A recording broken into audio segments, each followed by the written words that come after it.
We are back better than ever and still completely unqualified to be doing this. Welcome to another episode of MB2 Underground. As you know, I am Sarah Kiefer. And I'm Joe Fox. What's happening, Miss Kiefer? Not much. What's new with you? You always ask me, but you never tell me what's new with you. Yeah, I'm feeling great. I'm drinking coffee again. Had a little break from coffee. Oh, now it's your turn? That was a bad idea. Yeah. Did you end up with a migraine? Back. Oh, yeah. It's miserable. I don't know. I'm trying to be a good spouse, and my wife's going through a little thing and giving up coffee and alcohol. So back on coffee. Probably a good call. Get rid of one vice at a time. But yeah, I think it's good for me. So anyway, I'm feeling great. Good. I'm glad to hear it. We've got a special guest today. Pretty incredible founder. Founders are like unique humans, right? Founders have a tremendous amount of courage to create something, right? That just in and of itself takes a whole lot of courage, right? Not just courage, but courage is kind of like, I think, the prerequisite.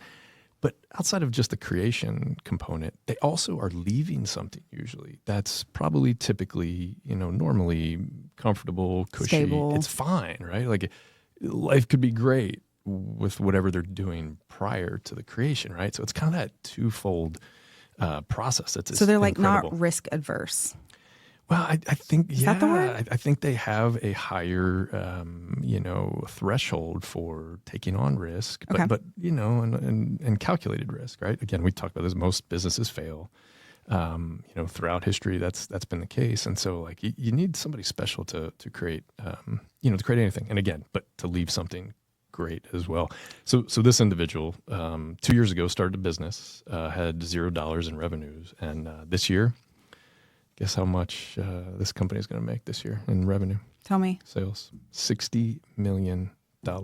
This is what I'm trying to tell people. This is what I'm trying to tell people. Who runs the world?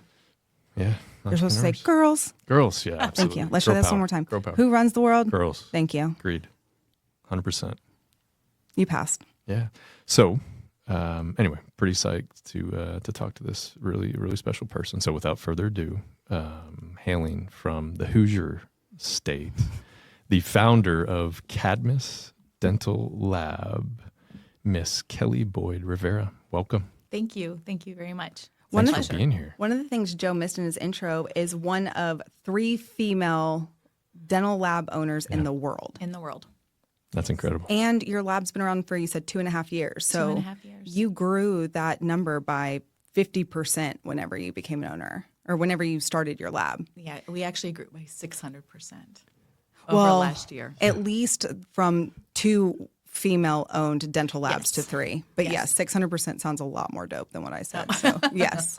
What you've done is pretty incredible. I was telling Joe beforehand, I haven't seen you since Jamaica. So I think we both got the opportunity to attend the MB2 mission trip this year. But what I didn't get to ask you about while we were there is how you got involved with that. So Dr. Joe, who I love, near and dear to my heart, Dr. Dove, I should say. Yes, Joe M.F. Dove. Yeah, he hates it when I call him Dr. Dove. So anyway, he had reached out to me years prior when they were first starting to do the mission work in Jamaica. And the first time we went was I wasn't able to attend. And he was just looking for hygiene units and sponsorship to help with their initiatives there. And he jumped in right away. I'll do whatever I needed to do to help him. I really believe in mission work. And so I believe in giving back. I was raised with a pay it forward attitude that was ingrained in me from my father. And so when he reached out and said, hey, this is what we're doing, I'm like, okay, we're there. Yeah. Do you need help? And he said, well, you're not clinical. I'm like, well, I can, wipe sweat off of somebody's brow. I'll do whatever I need to do. Put me in, coach. Yeah. So they called me blood pressure Barbie while I was there. I was running around. That. Well, what can I do? So I was running around taking blood pressure. But yeah, that was our 4th trip. I just remember the first night when he was saying, like, because this was my first time, and he was like, everybody works. You've got executives that are working. He was like, Kelly's on her feet the whole time. Everybody's working. I got to actually see it. There were times where I felt like there was nothing I could do. Right. And you were still running around, hanging out with babies and blood pressure Barbie and all over the place. I know. That was really cool to see. Well, and the children, right? It's such, right? It pulls on your heartstrings. So It was a really beautiful experience. It's hot. Yes. Very, very hot. Yes. But the gratitude that the Jamaicans have by us going in and doing that work, you can't replicate that here. No, not at all. Yeah. So Special. Yeah, we take so very, much very for granted, special. right?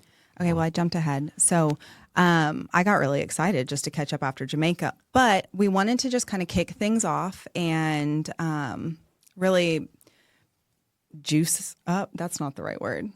What's the word? Where you're Get to know. get the juices our flowing. special guest. That's what I was going for. Yeah, Joe's much better at this. So I'm going to play a game. Are you ready?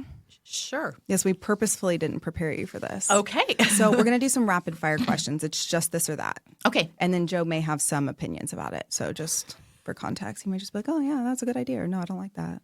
Okay. So how does this game work? Okay. So I'm going to give you two options and as right off the dome, which one you prefer. Okay. Okay. So for example, cats or dogs? Dogs. Okay. You said that like a question. Are you sure? No, I'm positive. Okay. She's like, yeah. I think she said it like, well, what other answer is there? Right. Duh. Summer or winter? Winter. Okay. But you live in Tampa. I do. And I do not like the summer in Tampa. Well, summers in Florida are Awful. different. Well, but winters in Florida, aren't they kind of like? That's why everybody is why in she Florida. likes Florida in winter. Yeah. And I love changing seasons, and we don't get that in Yeah. Florida. Yeah, But, that's my home now. I love Yeah. Sweet or savory? Sweet. Okay. What's your go-to sweet snack? Everything. Oh. Cakes, cookies, you name got it, some. brownies. I know. I'm not a like I've seen candy it. girl, but anything, and I have a gluten allergy, so it's very difficult, so I crave it even more, I think, because I can't have it. But Yeah. Yeah. But like, say it's your birthday and somebody's like, okay, what's your like cake? Like whatever your like birthday treat is. What are you asking for? Cheesecake, Oreo cheesecake, gluten-free. Specifically. Sorry, I haven't eaten in 2 days. Everything sounds really good. Okay. Movies or books? Movies. Best movie you've seen recently?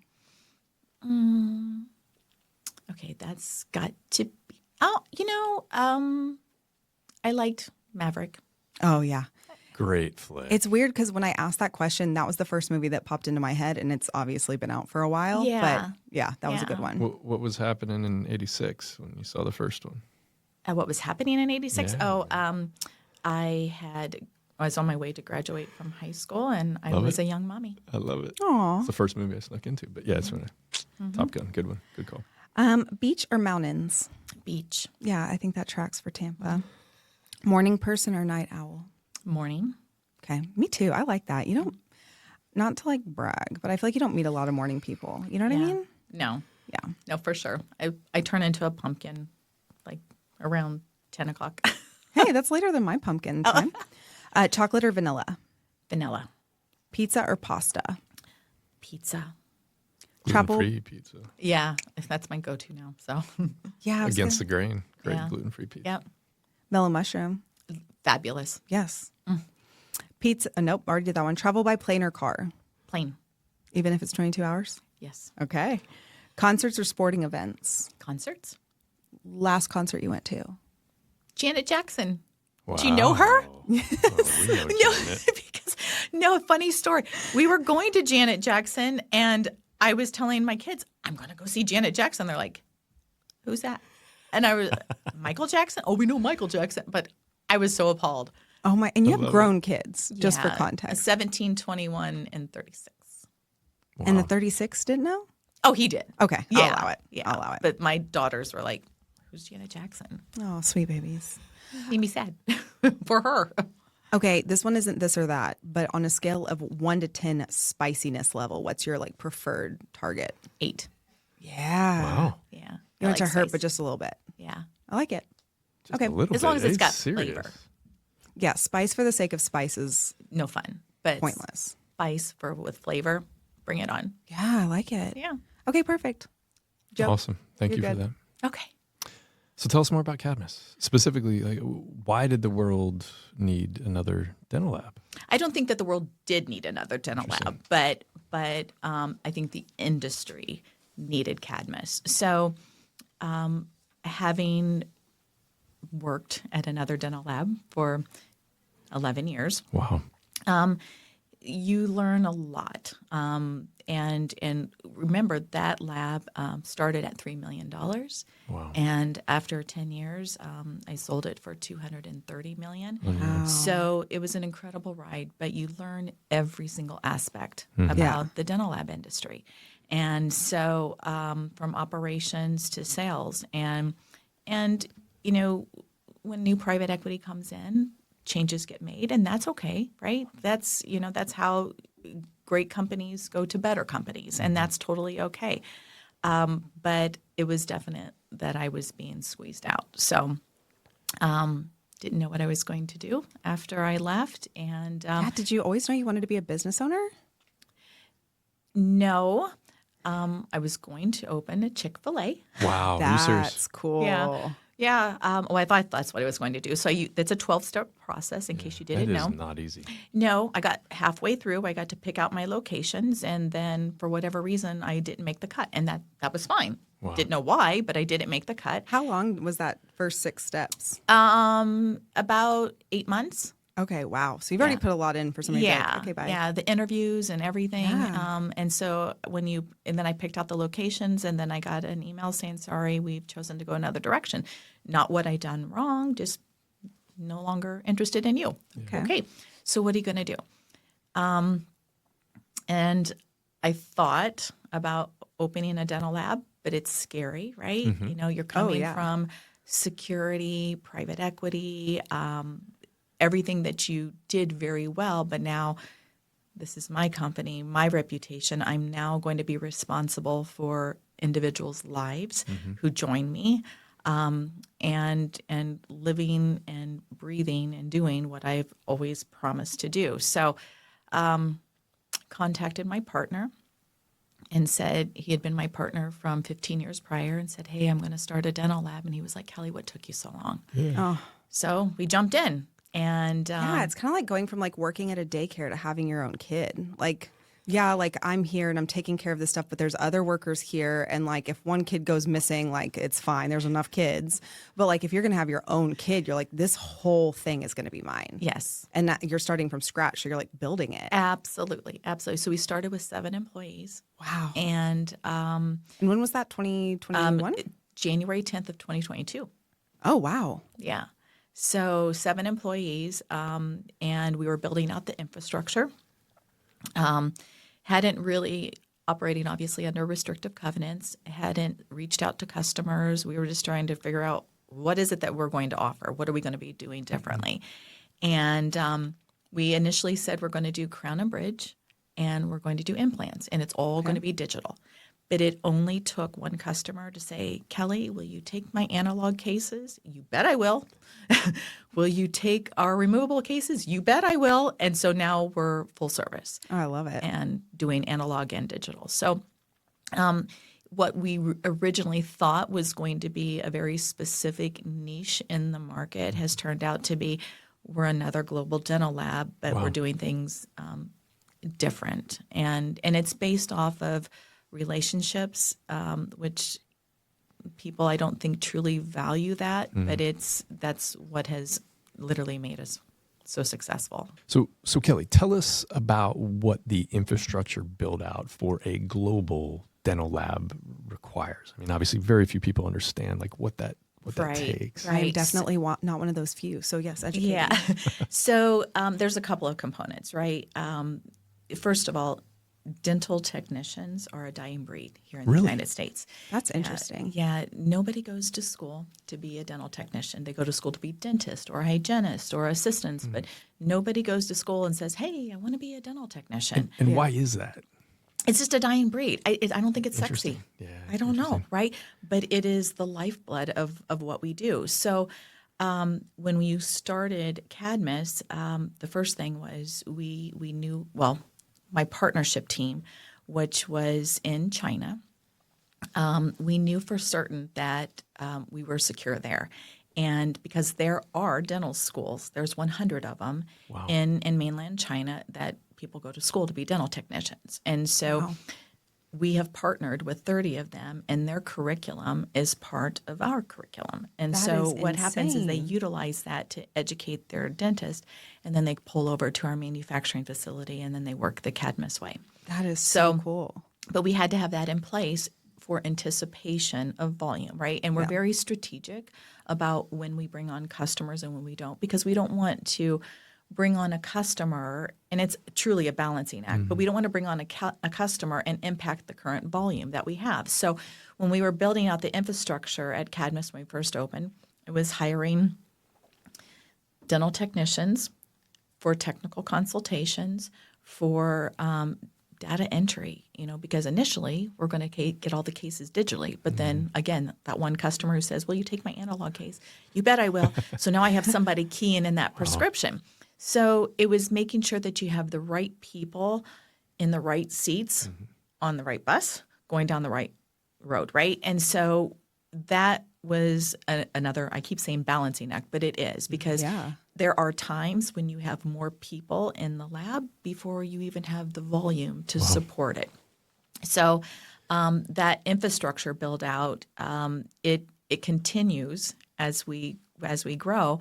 Before we bring on another customer, we make sure that we have the right bodies in the right places. So we call it another heartbeat, adding another heartbeat. So Love it. I'm going to go back a little bit. So in hearing your story, the word overachiever is just like in my brain, like flashing, like breaking away and starting your own dental lab after 10 plus years with a previous employer, graduating in 3 years with 2 degrees as a young mom. Like, where do you think that overachieving started for you? Like, where do you think that drive, let's call it drive.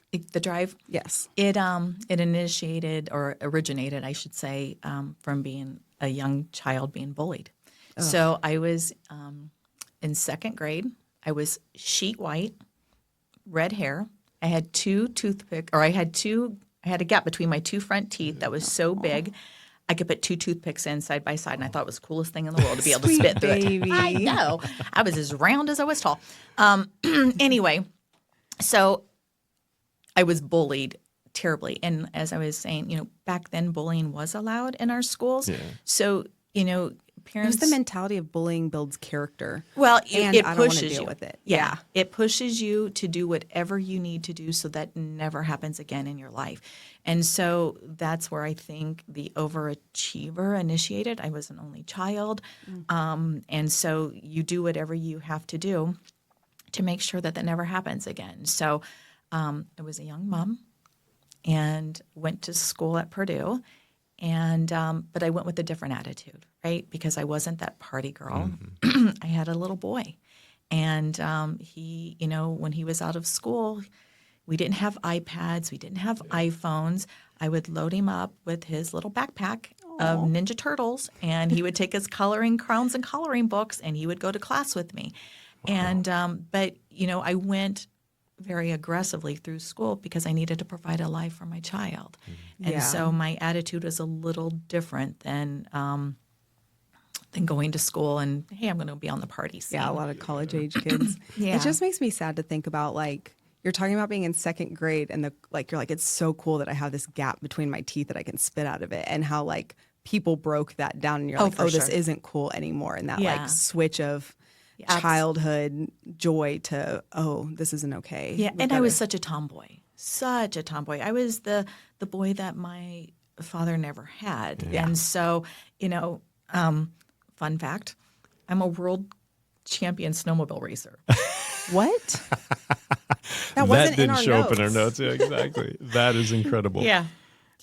That's wow. Can you say more words about that? Yeah. I don't even know what to ask. When I was 15, again, being my father's son, right?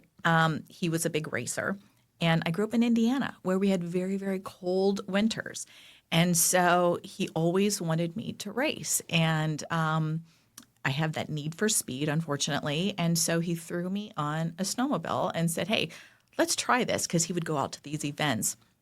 And so I quickly became very, very good at it.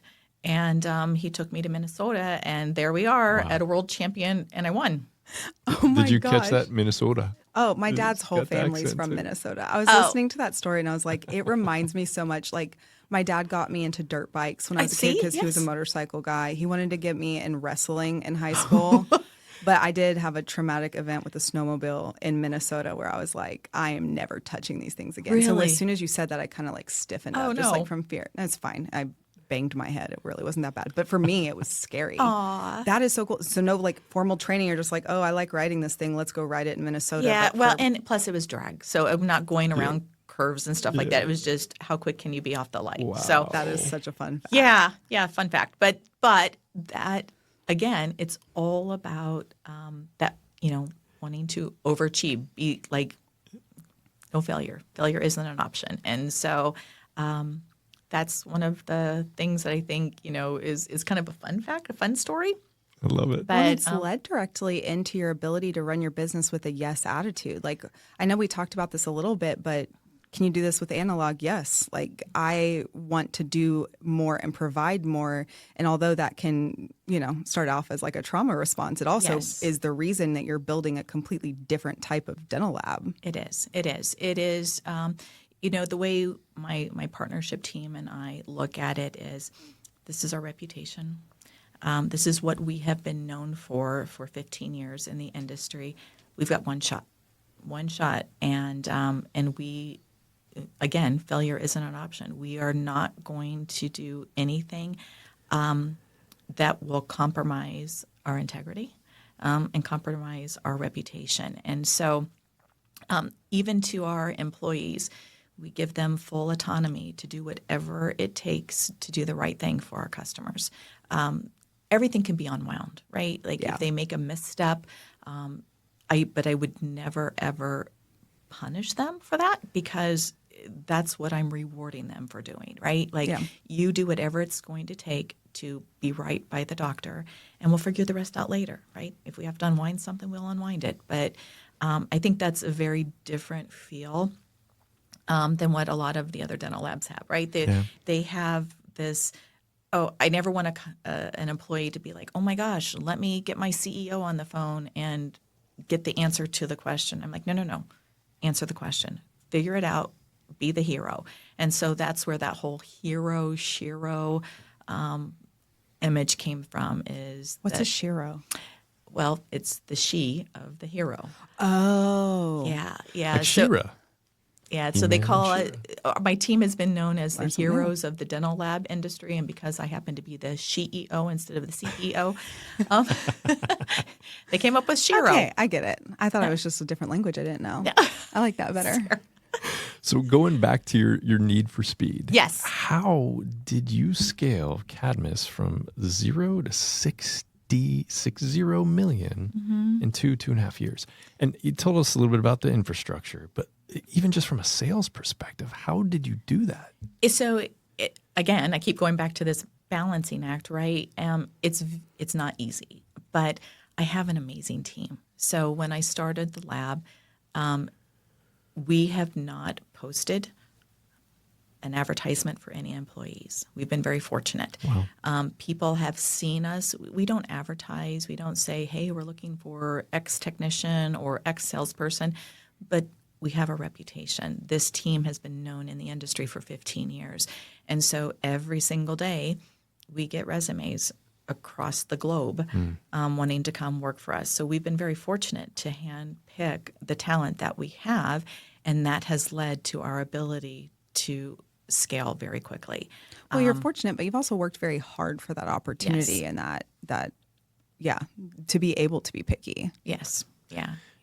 As the original founder, what was your philosophy on aligning incentives with your partnership team? I mean, like that, having skin in the game is a pretty special. It motivation. is. It is. Well, obviously, first starting out too, we are zero revenue, right? And so giving them an opportunity to have a piece of an organization. And they all jumped in because they believed in the vision, right? They had the same vision. They knew what we had done years before, and now they could be part of something extraordinary and have a voice in something extraordinary. So, the partnership team, they truly are in it at the grassroots, and we make decisions as a group. It's not Kelly's decision. They all have certain silos that they excel extremely well at, and it's difficult to be a leader and to just trust that I'm going to give Joe the responsibility to do whatever. If he makes a misstep, so be it. It may not be scary to think about, isn't right? it? So, but again, everything can be unwound, and we're all going toward the same vision. We're on this journey, and so I think for us, it is incredibly rewarding to see the support and the following that we have, and that's an incredible growth story. Yeah. So Wait, no, my turn. Go ahead. Sorry, Yes. I had a question. At the beginning, you mentioned some of the lessons, like you were like talking about being at the level you were at your previous employer and the exposure that you had, and just kind of like you see things through private equity transitions, lessons learned. What are some of those lessons that you feel like really impacted the growth and success of Cadmus to this point? I think for us, our reputation has been everything. And so this team and the team that works for us, they have been known through the space as trust is everything. Trust is absolutely everything. And if you lose that, it is very, very difficult to rebuild that, right? And so I think for us, we will never compromise our integrity. And I'm not saying other labs do, but that is our foundation. Like our culture and our foundation is we will do. Sometimes it's hard to admit that you've made a mistake, right? We went down a wrong road. Sorry. We really totally, because we will never be 100% perfect, but owning that and fixing it. If a doctor reaches out to me via email or a telephone call, text message, whatever, it is absolutely me who will return that phone call or send that email. I will dig in.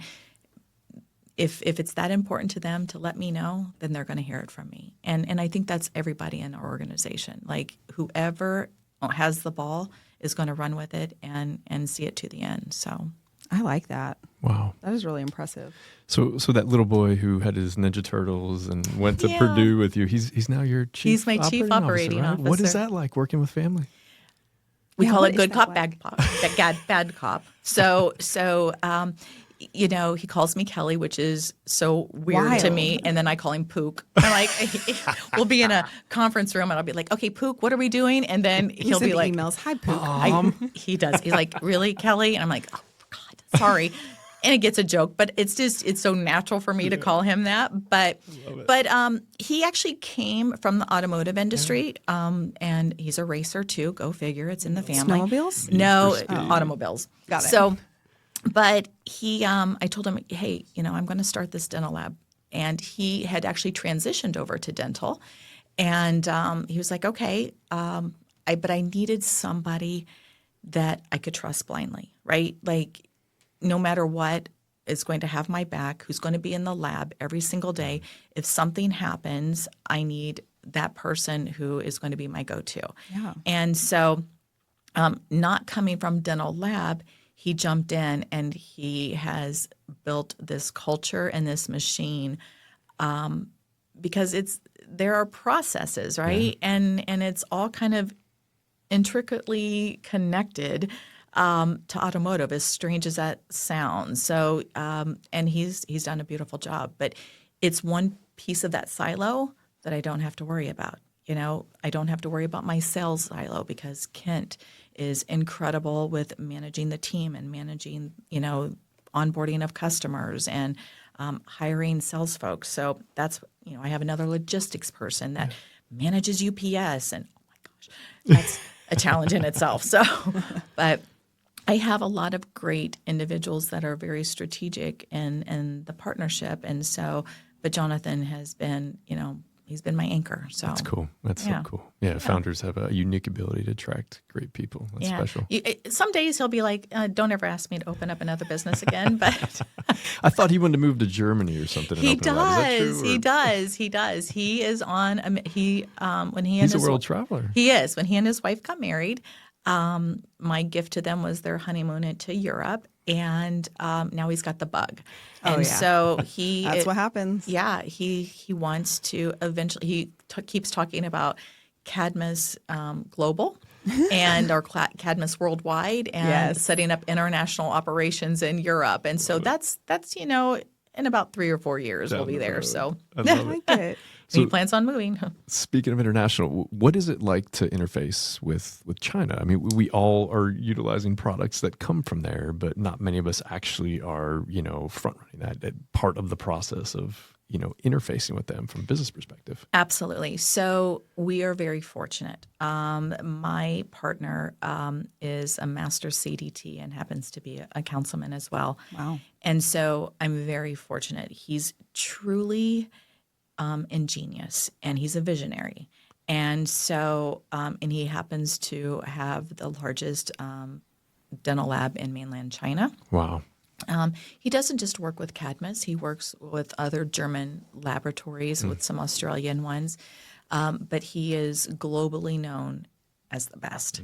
And so the quality that comes out of that facility, again, I had a relationship with him for 15 years. So he knew what my success was and growth.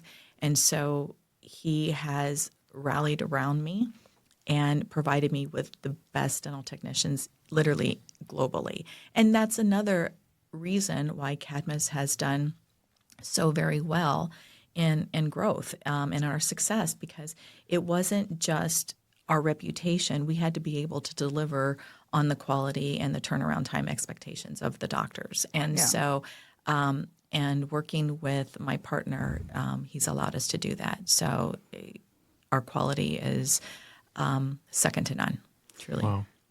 I find myself sitting here wanting to be you when I grow up. What advice would you have for other women or females that are interested in leadership positions or entrepreneurship or business ownership in general, but also in a predominantly male-dominated field?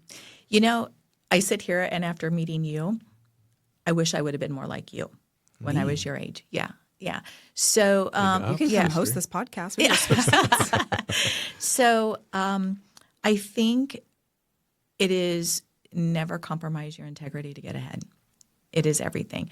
My word, I think for everybody in the industry that know me, I have always stated I will never make a promise that I can't keep. And I've never deviated from that. I may tell you I will try to do something. I will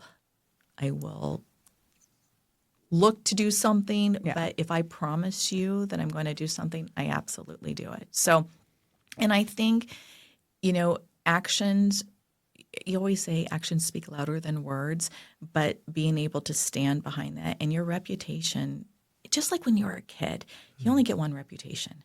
And in this industry, it's not very forgiving. Yeah. And so you have to live and do by what the doctors, the organizations, the vendors trust you to do. And if you ever misstep, make sure that you own it. Yeah. And rebound from it. Because if you are constantly trying to pull the wool over somebody's head or lie your way through things, you'll crash and burn. So my advice would be never compromise your integrity, ever. I like that, because one of the things that I've learned is taking responsibility is so disarming. Like, I think people are afraid to admit to making a mistake.